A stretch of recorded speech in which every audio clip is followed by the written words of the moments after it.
I am Erica Smeaton. I'm the National Nurse Manager for Lymphoma Australia. We're doing this session tonight with mantle cell patients and have Professor Chan Cheah, who is a consultant haematologist, who's the clinical lead for lymphoma and clinical research at Sir Charles Gardner Hospital. He also works at Hollywood Private Hospital and is the Director of Blood Cancer Research in WA. He is also an internationally renowned expert who has authored over 100 peer-reviewed publications, including publications on mantle cell in the Journal of Clinical Oncology and blood journals. Chan is passionate about improving access for Western Australian patients to novel lymphoma treatments. He is also a member of the Lymphoma Australia Medical Subcommittee. So we'll start out the session with Chan's presentation and then welcome the opportunity then for questions and interactions as well too. I'll hand over to Chan. Erica, thanks so much for having me, and thank you to everyone for dialing in tonight. I'm sure you could be watching Netflix. I'm not sure this is going to be as exciting. So I'm going to try and keep the presentation short, and we'll leave plenty of time for questions and discussion at the end. I'm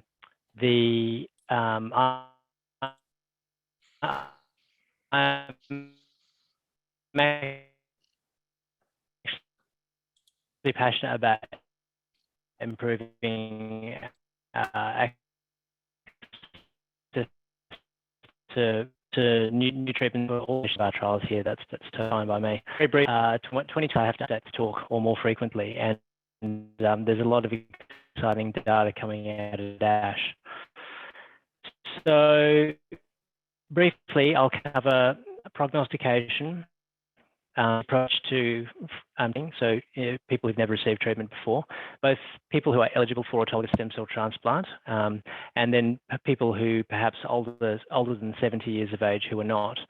And then briefly, I'll talk about the management of relapsed mantle cell lymphoma, which is actually where a lot of the interesting new information is coming out.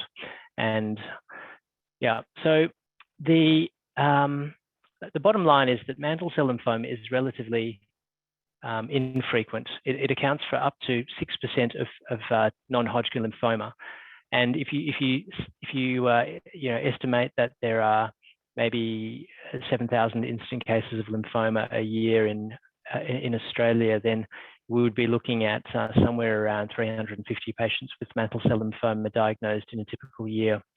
It is typically a disease which is found in men more than women. The ratio there is 3 to 1. The median age of onset is about 60. So your typical patient with mantle is an older man. Unlike other subtypes of lymphoma, involvement of tissues other than lymph nodes is pretty common. And mantle cell lymphoma can occur in the gut, in the blood, in the spleen. It can occur in the fluid around the lungs, in the fluid in the abdomen. There's a lot of places where it can pop up, and it's typically not just in lymph nodes. In contrast to something like Hodgkin lymphoma, which is almost always a lymph node only disease. Patients with mantle cell lymphoma, fortunately, usually respond to chemotherapy. However, the lymphoma generally does come back after a period of time. So just a little bit about the prognostication.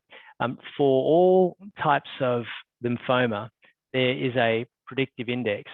And what this is designed for is to try and give patients some idea of how much or how aggressive the lymphoma is. Because, in solid cancers like breast cancer and prostate cancer, a lot of emphasis is placed on stage, and if you've got stage this, then you're going to do really well, and if you've got stage 4, then you're not going to do so well. These concepts are not so useful in lymphoma, and almost all patients with mantle cell lymphoma will be stage 4 at diagnosis, because usually when you do a bone marrow biopsy, you find it in there. And so stage is not actually a useful way of sort of working out what the likelihood of response to treatment is, or how well you're going to do. So we actually use these prognostic scores to try and refine that a bit better. And in my practice, I always work this out for everyone at the time that I meet them. You can see that the two real things that we're measuring with these things, these scores, is number one, how fit you are, and number two, how much lymphoma you have. And so what these things are here, the higher your LDH or the higher the white cell count, the more points you get. Age is self-explanatory. ECOG is really a measure of how fit you are functionally, with 0 being the best and 4 being the worst. So the bottom line is, if you're fit and young, and you don't have much lymphoma, then you will do very well. Not fit, or you've got a very high amount of lymphoma, then those patients are less likely to do well. And so that's what these scores are trying to measure. And you'll notice that stage does not come into it at all. It's kind of irrelevant. It's not just the score. We also look at some things on the biopsy, and Ki67 is a marker. The pathologists do a stain on the lymph node, and you get a percentage score. It goes from 0 to 100. And what we've recognized is that if your score on this marker is more than 30%, then that highlights a group of mantle cell lymphoma patients who have a slightly worse prognosis. And maybe those patients need to be prioritized for clinical trials. There is also a different sort of variant of a mantle cell lymphoma called blastoid. It only accounts for about 1 in 10 patients with mantle cell lymphoma. But as you can see from this curve, the patients with blastoid mantle cell lymphoma do not so well, at least when treated with chemotherapy. And the appearance of a lymphoma under the microscope looks different. You can see in the middle panel here, the cells are larger than classical mantle cell lymphoma in the far left panel. And blastoid and pleomorphic together represent 10% of patients with mantle cell lymphoma, but they don't do so well with chemotherapy. And again, a group of patients that perhaps we should be targeting with novel approaches. So there is a way to combine both the prognostic index I showed you with the Ki67, which is a proliferation index, and to get this scoring system. And you can see that the people with the very best prognosis actually do extremely well, and most of them are still alive 10 years later.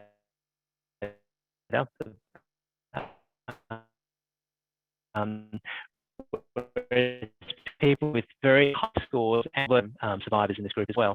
So that's a little bit about prognosis. Just a point, that there is quite a bit of variability. You may have heard of a gene called TP53, the genome. It is a sort of DNA repair gene. And if your TP53 doesn't work, then standard chemotherapy treatments are not very effective because most old-fashioned chemotherapy drugs rely on TP53 functioning in order to kill cancer cells. If you've got a mutation in TP53, and this is true almost regardless of the type of cancer it is, then these tend not to do so well. And this graph really shows from one of the largest studies in mantle cell lymphoma using chemotherapy and stem cell transplant, that if you had a 53 mutation, and just focus on this curve here, then the standard, although if you didn't have one, you did great. So most people were still alive and free from lymphoma, even 10 years out from their initial treatment. These are younger patients who got transplanted. But if you had a TP53 mutation, then your outcomes were substantially worse for the reasons I explained above. Now, bear in mind, all of this was done before we had drugs like ibrutinib.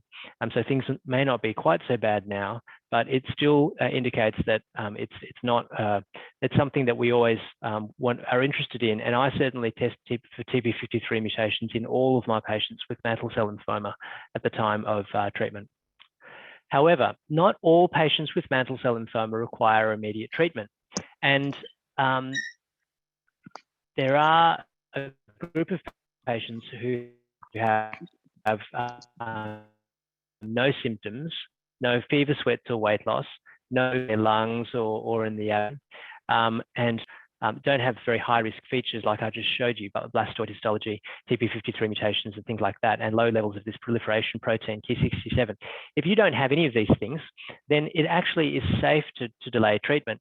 And the longest I've ever left a patient alone with mantle cell lymphoma, I think, is about 13 or 14 years. So it is actually possible to safely observe patients with mantle cell lymphoma for many years before treatment is required. Okay, so moving on to treatment.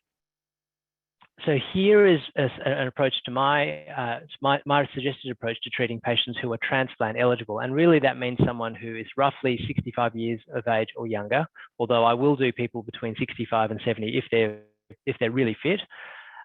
If there is a trial available, and around Australia at the moment, there is a very good study which is available called NHL 33. It's being done there is a centre which is open and recruiting in most major cities around the country, including our side, if you happen to live in Perth.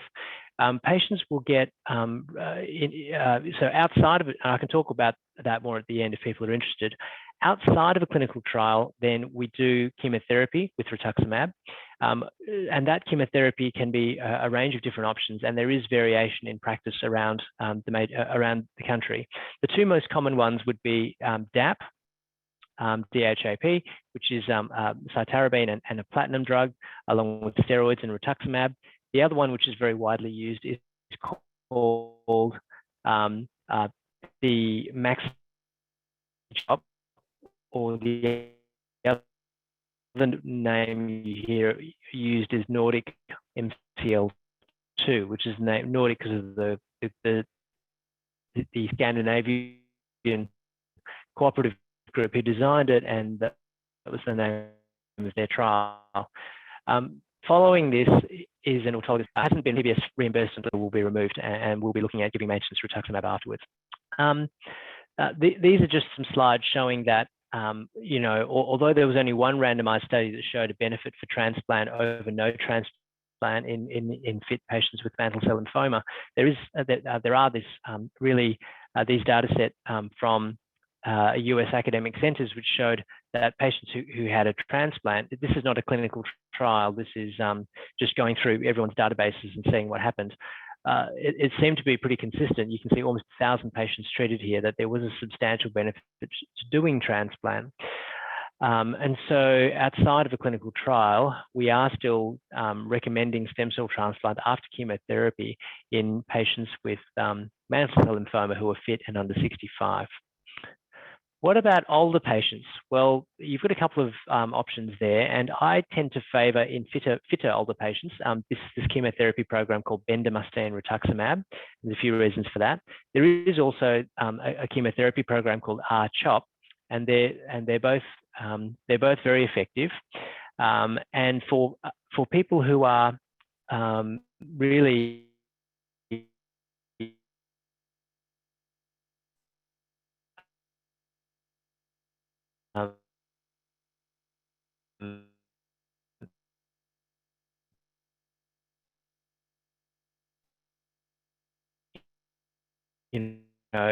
not suitable features and possible to get, not to use rituximab as a single agent though. So why do I favour bendamustine rituximab? Well, there are a couple of randomized studies that looked at BR versus R-CHOP in patients with mantle cell lymphoma who are unsuitable for transplant, and both of them showed an advantage, at least in terms of keeping the lymphoma away for longer, for bendamustine in red over R-CHOP in blue. This study is now about 8 or 10 years old, but there was a pretty big difference between those two groups.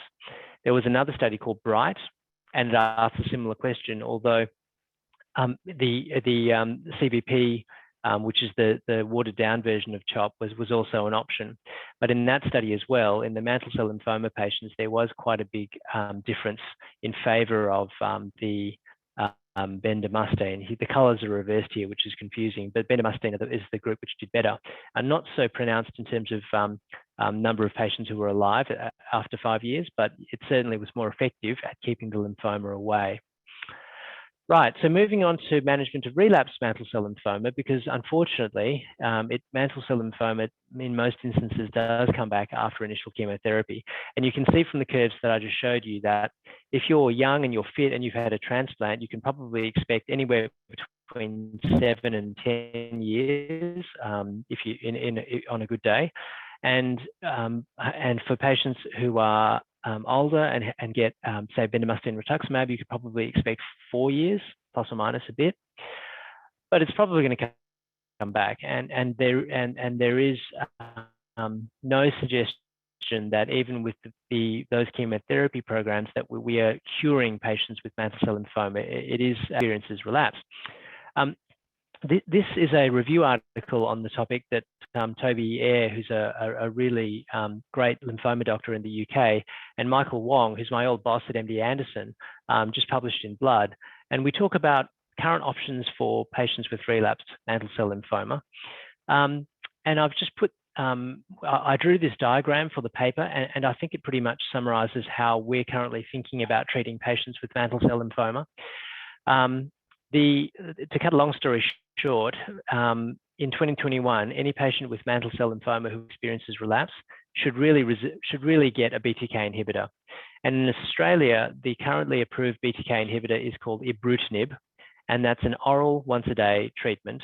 It's pretty well tolerated, and the side effects are much less than with chemotherapy. I mean, you can get bruising.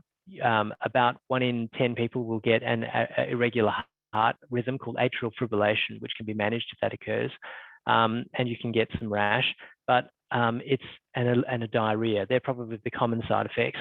But compared with chemotherapy, it really is substantially more easy to manage. There are 2 newer types of BTK inhibitor. One is called acalabrutinib, and another is called zanubrutinib, and they are both going to become available soon on the PBS in Australia. And both of those agents are actually available through what's called pre-registration access programs or compassionate access programs, which means that your doctor can contact the company and get the medicine free of charge for you until it goes on to the PBS and they can prescribe it as standard. So the difference for the second generation agents, and the reason that I've highlighted it in bold on this picture, is because they've probably got better side effect profiles than ibrutinib. They don't have as much of that heart rhythm disturbance called atrial fibrillation, and they don't have as much of the bruising. And that's because they're probably slightly cleaner inhibitors of BTK than what ibrutinib is. So effectively now in Australia, we have the choice of 3 different BTK inhibitors for use in patients with relapsed mantle cell lymphoma. I would almost never use chemotherapy over a BTK inhibitor for relapsed mantle cell lymphoma. I can't think of a patient in which I would do that. And I would favor acalabrutinib or zanubrutinib over ibrutinib because of the better side effect profile. You'll notice here that I've talked about CAR T cells, and look, I haven't gone into CAR T cells a lot, mainly because at this point in time, CAR T is not available in Australia, but as of sometime next year, there is one CAR T cell product which has been commercially approved in the US, and that's called Tecartus, which is an anti-CD19 CAR T, which means that CAR T cells are T cells taken from a patient. They've been reprogrammed by a virus to attack lymphoma cells, and then they've been reinfused into a patient, and then the cells sort of start growing, and then they get to work killing the lymphoma. And these treatments are super effective, even in people with TP53 mutations and blastoid disease and lymphoma that's gone through after BTK inhibitor treatment.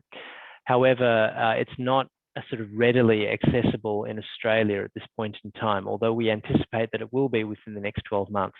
When CAR T is available, I still would, for the vast majority of patients, use a BTK inhibitor first. But for people who you might expect, if you've got like high-risk features like what I described earlier, you might not expect BTK inhibitors to hold the lymphoma for all that long.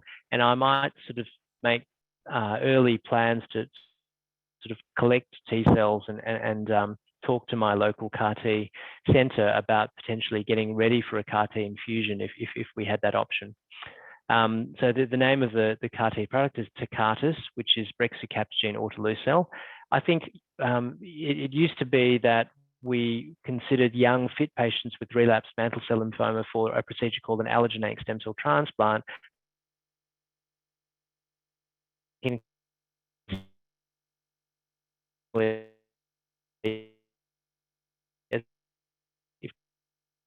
CAR T is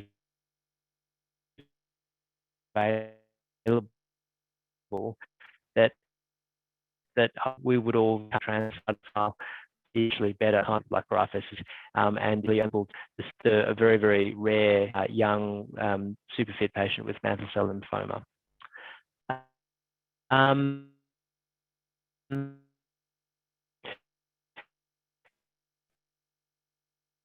So just about BTK inhibitors, some of the early studies suggested that maybe it would work for years. Actually, if the chemotherapy failure, that to and suggested. Right, I think I'm getting to a conclusion here. So to summarize, mantle cell lymphoma is a rare subtype of lymphoma. It typically behaves in an aggressive fashion, and people present with enlarged lymph glands, fevers, sweats, weight loss, tiredness, pain in the abdomen, enlarged spleen, low hemoglobin, things like that. 10 to 15% of patients present with what's called a non-nodal variant, where they've got circulating lymphoma cells and enlarged spleen, but they don't have enlarged lymph nodes. And if they've got no other symptoms, you can watch these people safely and not treat them. There are a few biologic things which are suggestive of poorer outcome. And I've mentioned those before: blastoid pleomorphic histology, a high level of a protein called Ki67, and TP53 mutations. And standard chemotherapy is not the best treatment for these patients. For younger patients, the standard of care at the moment outside of a trial is a standard chemotherapy program containing a medicine called cytarabine, followed by an autologous stem cell transplant. For people who are over 65, I tend to use BR for the majority of these patients, and for people who are really not up for BR, like over 75 maybe, I'll use RCVP, which is another sort of gentler chemotherapy program. For patients with relapsed mantle cell lymphoma, BTK inhibitors are standard of care. They're active and they're well tolerated. Side effect profile is fine. The majority of patients will respond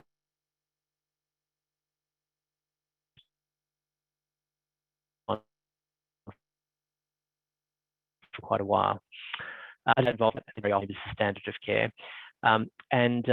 Blastoid histology and TP53 mutations still are not overcome by ibrutinib, and so we need novel approaches for that, probably CAR T or other things. I think that's my last slide. Oh yeah, that's just my overview slide there. The maintenance point is important, and maintenance will be. I'm not sure at what point in 2022 we will get unrestricted use of rituximab, but it's out public domain on the PBAC website that rituximab is going to go to unrestricted benefit, which means that doctors are going to be able to prescribe it for whatever they feel is appropriate. And I think that certainly for patients with mantle cell lymphoma after stem cell transplant, there's a randomized study showing a survival benefit. And similarly, after R-CHOP, I would do it as well. Actually, the study that looked at maintenance rituximab after BR was less convincing, and it may not be as necessary to do it there. Okay, I might leave it at that, and thanks for your attention. Happy to open it up for discussions and questions. Erica, do you want like people can unmute and ask, or you can moderate it, or people can put it in the chat? How do you want to do it? I'm very easy.